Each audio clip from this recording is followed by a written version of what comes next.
Hello everyone, welcome back to my channel exam success mantra. और आज हम DLED first year की next question लेने वाले हैं, जिसमें हमें खोज विधि के बारे में बताना है कि आप खोज विधि के बारे में क्या जानते हैं या खोज विधि क्या है। ठीक है, इसके गुण क्या हैं, इसके दोष क्या हैं, तो आज हम इसके बारे में जानेंगे। ये क्वेश्चन जो है आपको बहुत सारी जगह देखने को मिलेगा, जैसे मैथ्स में मैंने स्पेशली मैथ्स से उठाया है। मैथ्स में है, आपके पर्यावरण में हो सकता है मिले, आपके पाठ्यक्रम जो है उस वाले टॉपिक में मिलेगा, करिकुलम वाला जो आपका पेपर है उसमें मिलेगा। तो ये कई जगह ये आपको मिल सकता है, तो इसलिए मैंने इसे स्पेसिफिक नहीं करा है। तो ठीक है, अपना आज का लेक्चर शुरू करते हैं। जो हमें किसके बारे में बताना है, आपकी खोज विधि के बारे में। क्वेश्चन जो है वो इस तरह से पूछा गया है, खोज द्वारा अधिगम के बारे में आप क्या जानते हैं। या आपको ऐसे पूछ सकता है कि खोज विधि के बारे में लिखिए, खोज विधि के गुण या दोष बताइए, खोज विधि क्या है। ठीक है, तो आपको इस तरह से क्वेश्चन पूछा जाए। खोज विधि को एक और नाम से जाना जाता है, इसको अनुसंधान विधि या इसको ह्यूरिस्टिक मेथड भी कहा जाता है, इसको ह्यूरिस्टिक विधि कह दिया जाता है। ठीक है, तो इसको 3 नाम से मोस्टली जाना जाता है। तो अपने आंसर की ओर बढ़ते हैं।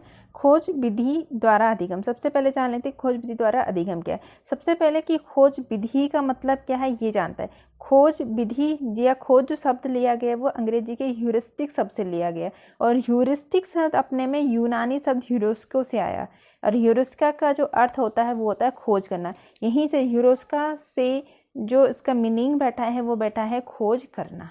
ठीक है, तो कौन सा शब्द है, यूनानी शब्द है यूरोस्को। इसे जान लेते हैं। इस विधि में छात्र अध्ययन विषय के संबंध में, इसमें खोज करना इसका अर्थ है मतलब किस चीज़ की खोज करना है।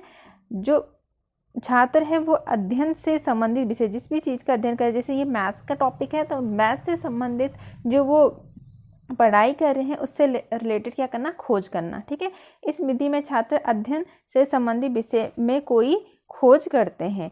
अध्यापक छात्र को खोज करने के लिए प्रेरित करते हैं, और इस विधि की व्यवस्थित रूप प्रदान करने का श्रेय प्रोफेसर आर्मस्ट्रॉन्ग को जाता है। आप सीधे लैंग्वेज में लिख सकते हैं कि जो खोज शब्द है वो अंग्रेजी के ह्यूरिस्टिक शब्द से लिया गया है। ह्यूरिस्टिक शब्द यूनानी शब्द ह्यूरोस्को से लिया गया है, जिसका अर्थ होता है खोज करना।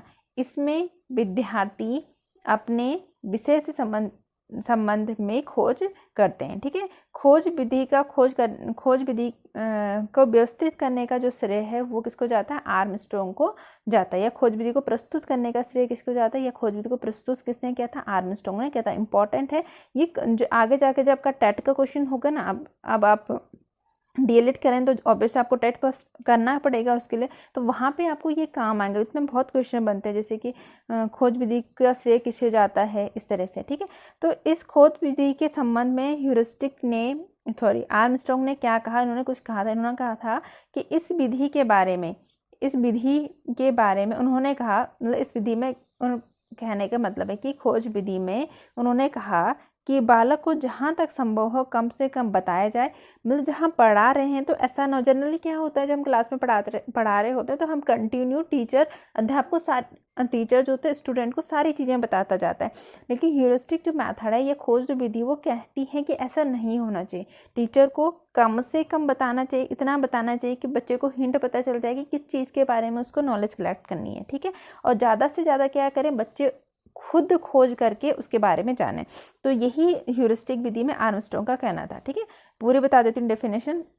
उन्होंने कहा कि बालक को जहाँ तक संभव हो सके कम से कम बताया जाए तथा उसे स्वयं अधिक से अधिक खोज करने के लिए प्रेरित करा जाए। इससे क्या होता है, इससे बच्चे की अंडरस्टैंडिंग बढ़ती है, वो नई नई समस्या को सॉल्व कर पाता है। जैसे हम बच्चे को अगर एक साइड से पढ़ा रहे हैं और बच्चे सुन के उसको बस क्या करें, अपनी मेमोरी में डाल रहे हैं, एकदम से क्या करें, याद कर रहे हैं, रट रहे हैं, तो उससे जीवन में ज़्यादा सफलता नहीं मिलती है। ज़्यादा सफल होने के लिए ज़रूरी है कि हम खुद से प्रयास करें, हम खुद से चीज़ों को सीखने की कोशिश करें, और यही जो मोटिव है वो किसका है, हमारा खोज विधि का है। ठीक है, आगे बढ़ते हैं।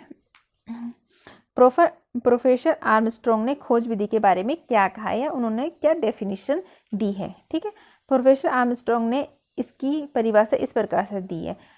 शिक्षण में अनुसंधान, अनुसंधान यानी खोज विधि, ठीक है। शिक्षण में अनुसंधान विधि एक ऐसी विधि है जिसमें जहाँ तक संभव हो सके विद्यार्थी अनुसंधानकर्ता के रूप में कार्य करते हैं। मतलब शिक्षण विधि द्वारा अगर हम किसी बच्चे को शिक्षण विधि द्वारा पढ़ा रहे हैं तो मतलब ये है कि हमारे पढ़ाने के तरीके में बच्चे को ज़्यादातर क्या बना रहना पड़ता है, एक रिसर्चर बना रहता है, एक शोधकर्ता बना रहना पड़ता है।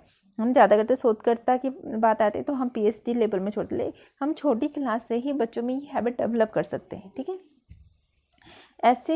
ये ऐसी विधि है जिसमें विद्यार्थी को केवल मात्र बता, जिसमें विद्यार्थी को थोड़ा सा केवल मतलब बहुत कम बता दिया जाता है कि आपको करना क्या है, और वे स्वयं खोज करते हैं और बाकी चीज़ों को जानने के लिए वो स्वयं खोज करते हैं, फिर एक पूरा नॉलेज कलेक्ट करते हैं।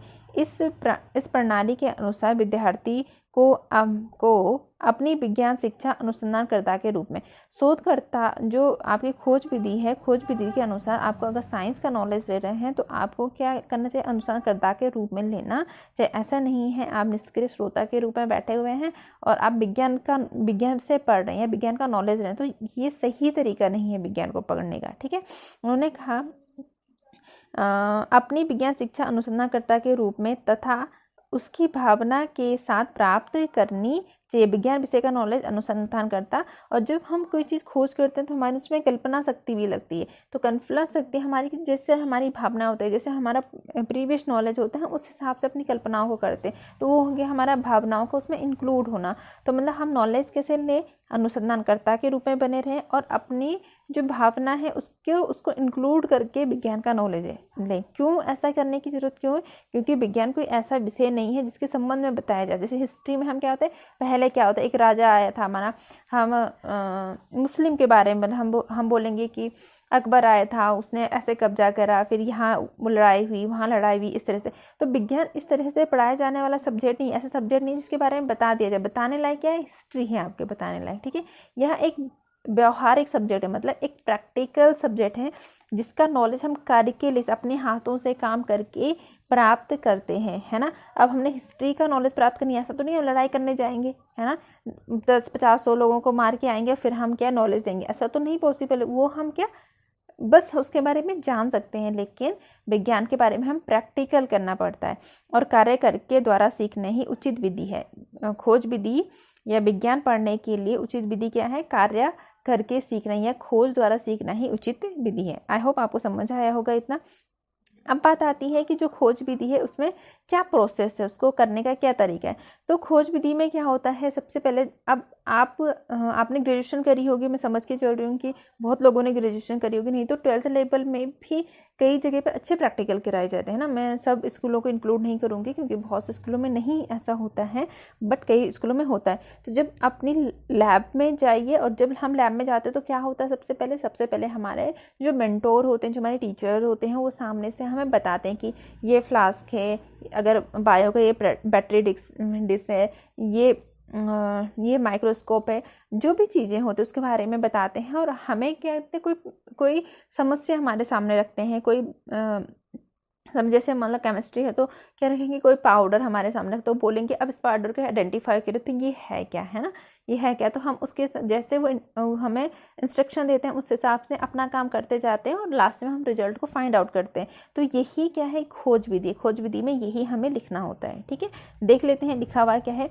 इस विधि के अनुसार प्रत्येक विद्यार्थी को निर्देशन का एक पृष्ठ दे दिया जाता है, यानी निर्देश दे दिया जाता है। निर्देश जिसमें एक पेज दिया जाता है जिसमें क्या होते हैं, निर्देश लिखे हुए होते हैं, आपको क्या करना और क्या नहीं करना है, ठीक है। उसे समस्या से संबंधित प्रयोग करने के लिए कहा जाता है। जब उसे निर्देश दिए जाते हैं उसके बाद उसे कहा जाता है जो समस्या आपके सामने रखे उससे संबंधित क्या कीजिए, प्रयोग कीजिए। विद्यार्थी उन निर्देशों के अनुसार प्रयोग करते हैं और जो निर्देश लिखे होते हैं उनके अनुसार प्रयोग करते हैं और रिजल्ट फाइंड आउट करने की कोशिश करते हैं। जो हमारी खोज विधि है उसके संबंध में कुछ लोगों का ये विचार है कि विद्यार्थी निर्देश के अनुसार, जो निर्देश बताए गए उनके अनुसार सब कुछ स्वयं करे, उन्हें कुछ भी ना बताया जाए। परंतु कभी कभी क्या होती है, ऐसी समस्या, एक स्थिति पैदा हो जाती है टीचर के सामने कि अध्यापक को विद्यार्थी को थोड़ा सा मार्गदर्शन बताना पड़ता है। कभी कभी विद्यार्थी क्या होते हैं, प्रयोग करते करते कहीं पे बहुत बुरी तरह से क्या हो जाते हैं, फंस जाते हैं, स्टक हो जाते हैं, वो आगे बढ़ ही नहीं पाते हैं। तो वहाँ पे टीचर को थोड़ा सा हिंट बच्चे को देना पड़ता है, थोड़ा सा मार्गदर्शन करना पड़ता है कि वो आगे कैसे काम करे ताकि उनका जो रिजल्ट है वो आगे बढ़े। ठीक है, देना पड़ता है। विद्यार्थी निर्देश के अनुसार कार्य करते हैं और अपनी कॉपी में रिकॉर्ड करते हैं, फिर मार्गदर्शन देते हैं, जैसे उनको निर्देश दे उसके अनुसार कार्य करते हैं और जो भी उनका रिजल्ट होता है वो अपनी कॉपी में क्या करते हैं, उसको रिकॉर्ड करते हैं। ठीक है, आई होप आपको समझ आ रहा होगा यहाँ तक। तो आगे बढ़ते हैं। आगे ये है कि खोज विधि क्यों बनाई है, क्या उद्देश्य है खोज विधि को बनाने का।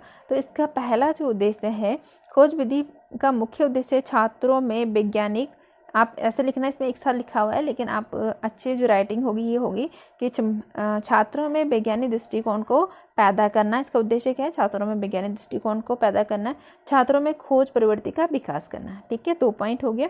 तीसरा पॉइंट आप यहाँ से लिख सकते हैं, इस विधि के द्वारा छात्रों को इस बात की जानकारी प्रदान करने का प्रयास किया जाता है, या इस विधि द्वारा छात्रों को इस बात की जानकारी प्रदान करने का प्रयास किया जाता है कि वे तथ्यों का ज्ञान किस प्रकार से प्राप्त करते हैं। जैसे कोई भी तथ्य हमारा सामने है तो वो तथ्य कैसे बना, वो हमेशा से तथ्य तो नहीं रहा होगा। जैसे अगर हम गुरुत्वाकर्षण की बात करें, आज हमें पता है कि कोई भी चीज़ वापस धरती पे क्यों आ जाती है, धरती के गुरुत्वाकर्षण के बारे में।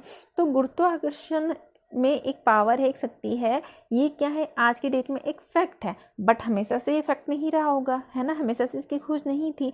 तो कैसे ये फैक्ट बना है, इस चीज़ के बारे में कौन बताता है, खोज विधि बताते हैं। तो खोज विधि का ये उद्देश्य है कि बच्चों को ये बताना कि तथ्यों की खोज किस प्रकार से की जाती है। ठीक है, उसकी वजह हमने कोई तथ्य खोज ले, उसे नियमबद्ध किससे किया जाता है, उससे तथ्यों से अब नियम किस प्रकार बनाया जाता है, ये इसका चौथा उद्देश्य हो गया। तथा उपयोग किस प्रकार, उस नियम को अब हमारे दैनिक जीवन में हम किस तरह से उपयोग करते हैं, ये इसका अगला उद्देश्य हो गया। तो आप ये उद्देश्य को पॉइंट में लिख सकते हैं, एक को हो गया, 2 पॉइंट ये हो गया आपका, तीसरा पॉइंट ये हो गया, चौथा और 5वां पॉइंट, इस तरह से आप पॉइंट में इसको बहुत अच्छे से लिख सकते हैं। ठीक है, आगे बढ़ते हैं। अब यह है कि खोज विधि के पद क्या हैं या सोपान क्या है, किस तरह से हम खोज विधि करते हैं, या हम क्या क्या प्रोसेस करते हैं, पहले क्या करेंगे बाद में क्या करेंगे, जिससे हमें अपने रिजल्ट तक पहुंच जाए। तो इसे बोला जाता है खोज विधि के पद, सोपान, स्टेप कहा जाता है। ठीक है, पहले है, सबसे पहले जब हमने खोज करना है तो हम किसी चीज़ को देखेंगे, किसी चीज़ को देखेंगे, जब हम देखते हैं तो हम उसके बारे में सोचते हैं कि ये क्या है, ये ऐसा कैसे हुआ होगा, है ना।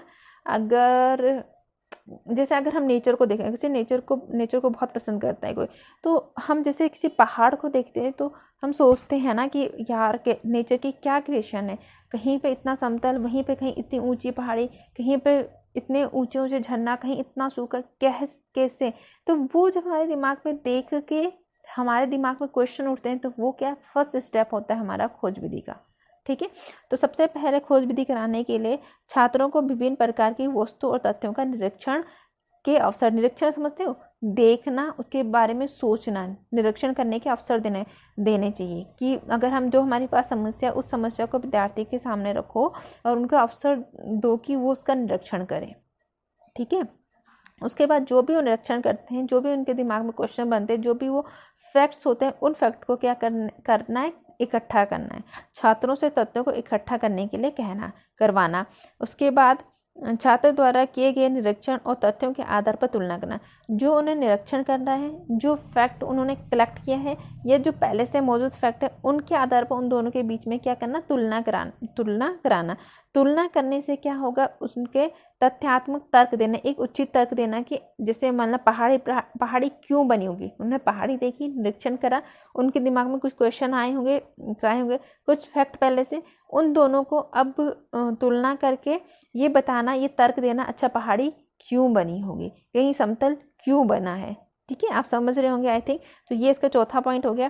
अगला, जब वो निरीक्षण के बारे में तर्क दे देते हैं, जो भी उन्होंने फैक्ट्स ढूंढे हैं, जो भी अवलोकन किया है, उन सब का सामान्यीकरण करना है। उन सबको सामान्यीकरण करना मतलब कि इस तरह समझ सकते हैं कि सब में क्या कॉमन बात है, क्या एक जनरल चीज़ है जिसकी वजह से ऐसा हुआ होगा, नहीं ऐसा हुआ है, साइंस का मतलब है पक्का, खोज का मतलब है पक्का ऐसा ही हुआ है, ठीक है।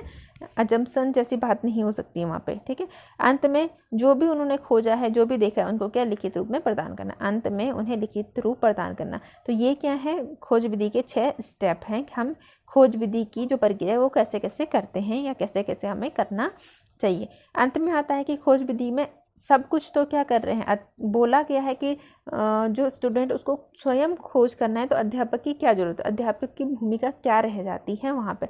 तो हमें यहाँ पे अध्यापक की भूमिका भी लिखना है। डिपेंड करते हैं, अगर आपको क्वेश्चन बड़ा लॉन्ग आ रहा है और आपके पास मतलब वर्ड बचे हैं तो आप इस वाले टॉपिक को उसमें इंक्लूड कीजिए। अदरवाइज आपको 5 नंबर में क्वेश्चन आया है और आपके पास 5 नंबर का क्वेश्चन हमारे यहाँ आई थिंक 100 वर्ड में लिखना होता है हमें 5 नंबर का क्वेश्चन, तो आप इसको स्किप कर सकते हैं, बहुत ज़्यादा इंपॉर्टेंट टॉपिक नहीं, लेकिन हाँ स्टेप तक इंपॉर्टेंट, आपको यहाँ तक सब कुछ इंक्लूड करना होगा अपने आंसर में, ठीक है। आगे बढ़ते हैं, इसके भूमिका देख लेते हैं, अध्यापक की क्या भूमिका होती है। तो अध्यापक सबसे पहले खोज कराना है बच्चों को, तो अध्यापक की खुद की प्रवृत्ति कैसी होनी, खोज की होनी चाहिए। तो अध्यापक क्या होना चाहिए, खोजी प्रवृत्ति का होना चाहिए। दूसरा, अध्यापक का दृष्टिकोण कैसा होना चाहिए, सकारात्मक होना चाहिए। ऐसा नहीं होना चाहिए अरे तुम तो कर ही नहीं सकते, किसी स्टूडेंट को काम थे बोला अरे तेरे बस की है ही नहीं, तू कर ही नहीं सकता, निकारा, ऐसा नहीं होना चाहिए। उसका पॉजिटिव एटीट्यूड होना चाहिए। कोई बच्चा कमज़ोर भी है तब भी उसे ये नहीं करना चाहिए कि तेरे बस का नहीं है, और उसे प्रोत्साहित करना, हाँ तू कर सकता है, ये बहुत ईजी है, सब बच्चे कर रहे हैं तो तू भी कर सकता है। तो उसका एक पॉजिटिव एटीट्यूड होना चाहिए अपने छात्रों के प्रति, ठीक है। अगला है अध्यापक को मार्गदर्शन की कला में निपुण होना चाहिए। अध्यापक ऐसा होना कि दूसरे को मार्गदर्शन दिखा सही। बहुत से टीचर आपने देखा होंगे ना, बहुत नॉलेज होता है बट वो अपने स्टूडेंट को पढ़ा नहीं पाते, अपने स्टूडेंट का मार्गदर्शन नहीं कर पाते। तो एक अच्छे टीचर की ये निशानी नहीं हो सकती, अच्छा टीचर की ये उसे टीचर हो ही नहीं सकता जिसके पास बहुत नॉलेज है बट वो अपने स्टूडेंट को नहीं पढ़ा पा रहा है। टीचर वही है जिसके पास नॉलेज कम है बट वो अपने बच्चों को एक बहुत अच्छा मार्गदर्शन दे पा रहा है, और जो भी है अपने बच्चों को बहुत अच्छे से क्या है समझा पा रहा है। नॉलेज कम हो गई तो दुनिया भर की बुक्स हैं, वो उस सब्जेक्ट से बुक कलेक्ट करेगा, पढ़ेगा, उसके बाद समझने से समझेगा और अपने बच्चों को समझा पाएगा। बट अगर उसके पास नॉलेज तो उसके पास ऑलरेडी है, उसके माइंड में समझा नहीं पा रहा, तो वैसे टीचर का कुछ नहीं किया जा सकता है ना। आगे बढ़ते हैं, अध्यापक को अपने विषय का ज्ञान उचित मात्रा में हो। जो सब्जेक्ट पढ़ा, अगर वो गणित का टीचर है तो गणित का उसके पास अच्छा नॉलेज होना चाहिए, विज्ञान है तो विज्ञान को उसके पास अच्छा नॉलेज होना चाहिए। तो ये क्या अध्यापक की भूमिका होगी। अगली जो भूमिका है वह है खोज किए जाने वाले विषय छात्र की आयु और रुचि के अनुसार होने चाहिए।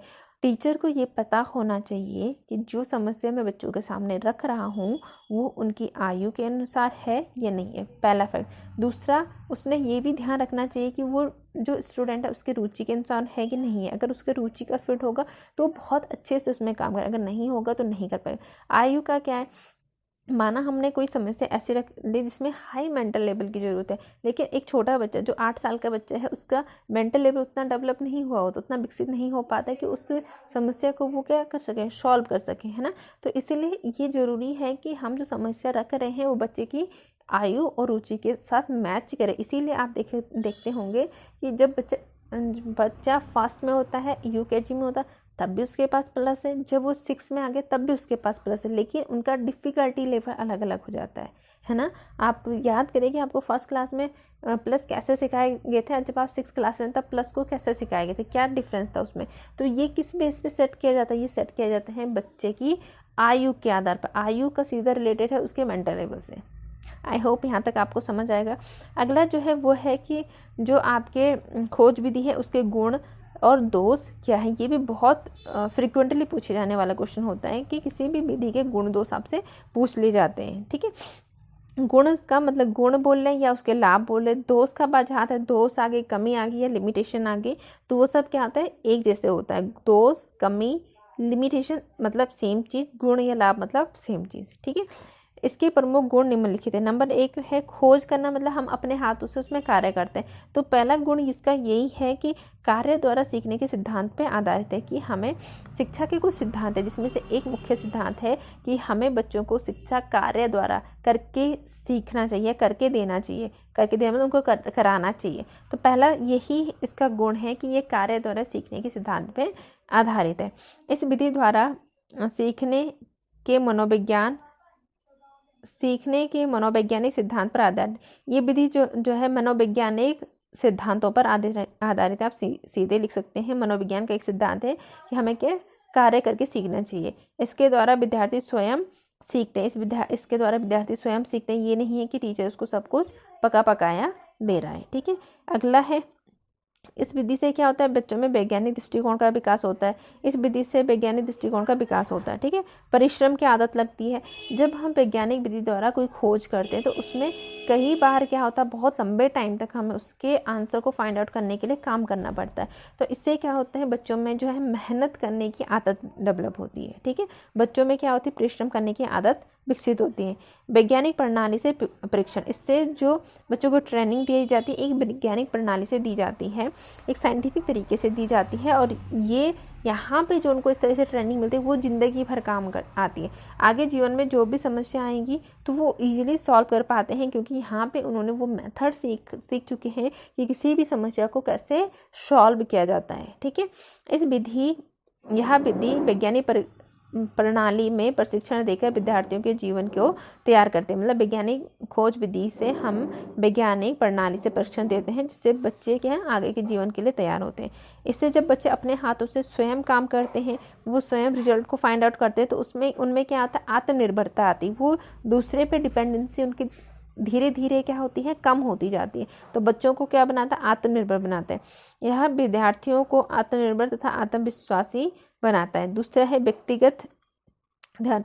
अब क्या होता है, जब क्लास में बच्चे को पढ़ाया जाता है, टीचर पढ़ा रहा होता है तो सारे बच्चों को एक जैसा पढ़ा रहा होता है, तो वो एक एक बच्चे पर ध्यान नहीं देते। बट जब खोज विधि की बात आती है तो सारे बच्चे अलग अलग तरीके की खोज करती है। आप अपनी लाइब्रेरी वाली खोज को छोड़ दें, वहाँ पे क्या होता है, टीचर क्या सबको एक जैसे दे देती, इसीलिए देती हैं ताकि क्या ना हो, मुझे अलग अलग सब पे ध्यान ना देना पड़े, है ना। एक ही बार मैं निर्देशन दूँ और सब मेरा काम ईजी हो जाए। बट जब एक्चुअल जो खोज विधि होती है उसमें सब अलग अलग रूप से खोज कर रहे होते हैं। अलग अलग रूप से खोज कर रहे होते हैं तो टीचर को क्या होता है, प्रत्येक स्टूडेंट को देखना होता है। तो इससे क्या होता है, प्रत्येक स्टूडेंट में व्यक्तिगत रूप से या पर्सनल रूप से अध्यापक क्या देता है, उस पर ध्यान देता है। ठीक है, इसमें अध्यापक सभी विद्यार्थियों के प्रति व्यक्तिगत रूप से ध्यान देता है, क्योंकि इसमें सभी विद्यार्थी एक ही समय पर एक ही प्रकार के प्रयोग नहीं कर रहे होते हैं। इसलिए टीचर को देखना पड़ता है कौन क्या काम कर रहा है। ज्ञान की प्राप्ति होती है, ऑब्वियसली खोज कर रहे हैं तो कुछ ना कुछ नॉलेज तो मिलेगी, तो इससे क्या होती है, ज्ञान की प्राप्ति होती है। जो खोज विधि द्वारा हम ज्ञान प्राप्त करते हैं वो स्थायी रहता है। एक बार हमें जो नॉलेज हो गया वो जिंदगी भर क्या रहता है, हमें याद रहता है। इसीलिए आपने देखा होगा कि गणित में बच्चे क्या होते हैं, अगर उन्हें एक बार आ गया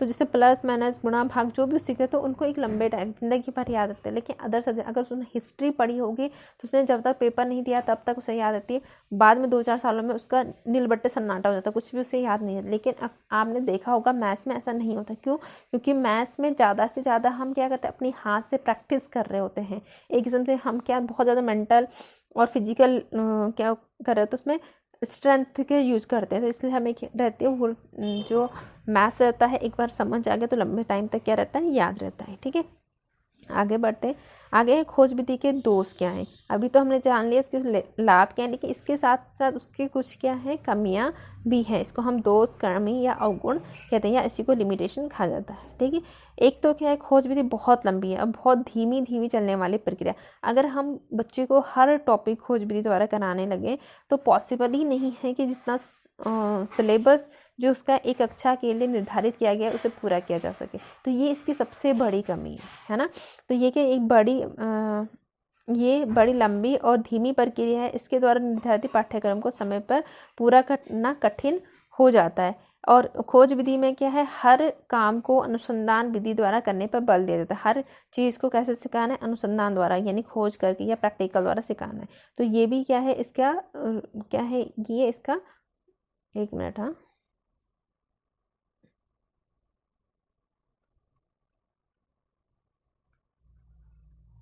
ये भी क्या है, एक इसका क्या है, एक ड्रॉबैक है। क्यों? क्योंकि खोज विधि कराने के लिए एक तो हमारे पास पहले टीचर इतना एक्सपर्ट चाहिए, उस तरह की बुक्स चाहिए जो कि हमारे पास नहीं अवेलेबल होती हैं हर टॉपिक के लिए। ठीक है, इस प्रणाली के लिए पाठ्य पुस्तकें पर्याप्त नहीं है। खोज विधि द्वारा सब कुछ पढ़ाने के लिए ऐसे पाठ्य पुस्तकें नहीं बनी गई हैं कि सब कुछ पढ़ाया जा सके, जिससे क्या होता है, टीचरों के ऊपर ज़्यादा भार आ जाता है, ज़्यादा काम क्या टीचरों को करना पड़ता है। उन्हें हर टॉपिक से अपने हाथों से, अपने मेंटल का यूज़ करते हुए सेट करना पड़ता है। अगर किताबें हों तो टीचर का जो काम है वो कम हो जाता है। ठीक है, यह विधि ऊपर से क्या होती है, बहुत ज़्यादा खर्चीली। अब खर्चीली क्यों है? अगर हमने खोज कराना है तो हमारे पास प्रयोगशाला होनी चाहिए। जिस चीज़ से खोज कराना है उस चीज़ से रिलेटेड क्या होने चाहिए, प्रशिक्षित ट्रेंड टीचर होने चाहिए। आप देखते हो कि बहुत सारे टीचर को प्रैक्टिकल के नाम पे कुछ नहीं आता है, वो प्रैक्टिकल नहीं करा पाते हैं। बेसिक कोई थ्योरेटिकल सब्जेक्ट कराते हैं लेकिन प्रैक्टिकल नहीं करा पाते। दूसरे प्रैक्टिकल करने के लिए जो उपकरणों की हमें ज़रूरत होती है वो भी हमें चाहिए होता है। तो इसलिए ये विधि क्या बहुत ज़्यादा खर्चीली होती है। ठीक है, इसमें प्रयोगकर्ता इसमें प्रयोगात्मक कार्य पर अधिक बल दिया, मतलब प्रैक्टिकल पे क्या बहुत ज़्यादा इसमें क्या इस वो बल दिया जाता है। तो ये भी क्या है, इसका एक ड्रॉबैक है। इस समस्याओं का निर्धारण किया जाता है, ये तो कोई इसका ड्रॉबैक नहीं, समस्या का निर्धारण किया जाता है। इसमें खोज विधि को कार्य रूप देने के लिए बहुत अधिक समय की जरूरत है। एक ही बार रिपीट लिखे, मतलब खोज विधि से अगर हम कार्य रूप दे रहे हैं, हमने सोचा हम खोज विधि से करेंगे तो उसे फंक्शन करने के लिए, उसे क्रिया करने के लिए भी हमें बहुत ज़्यादा क्या समय लगता है। अगर हमारे पास प्रयोगशाला नहीं है तो सबसे पहले हम प्रयोगशाला बनाएंगे, हमारे पास उपकरण नहीं तो उपकरण खरीदेंगे, उसके बाद हम क्या अपने उसका एक रूप दे सकते हैं कि हाँ अब कार्य करना।